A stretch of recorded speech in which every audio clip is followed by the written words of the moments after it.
बड़े बड़का थे सिंगर कह दिया एगो आलाप लगाओ के तो फाट जाई, भीतर से फाट जाई तोर। देखा नहीं तोर हम गायकी या तोर शब्द के प्रयोग या तोर गाना के भी शब्द हम देखा नहीं। ते चलो बड़े दूसरा के सिखावे, खुद अपने के देख पहले की गाते गाओ तारे। तो भाई लोग कुछ दिन पहले एक विकास राव का गाना आया था जिस गाने का नाम था टेंगे टेंगे।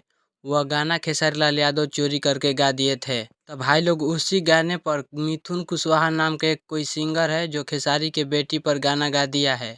तो भाई लोग मैं बता दूं खेसारी लाल यादव बड़े स्टार हो के भी छोटे स्टार के गाना चोरी कर लेते हैं। तो भाई लोग आप लोग विकास राव का वीडियो देखे होंगे जो कि पूरा जबरदस्त तरीके से खेसारी लाल यादव को रेल दिए हैं। तो आप सब इस वीडियो को ज़्यादा से ज़्यादा शेयर करें और चैनल को सब्सक्राइब करें। भाई लोग अब खेसारी लाल को भी पता चल गया होगा कि जब हम पर बीतता है तो क्या होता है। तो भाई लोग मैं खेसारी लाल से यही कहूँगा कि गाना गाने से पहले देख लो कि क्या गा रहे हैं। तो इस वीडियो में इतना ही बोलेंगे, तब तक के लिए मिलते हैं अगले वीडियो में। जय भीम जय भारत, नमो बुद्धाय।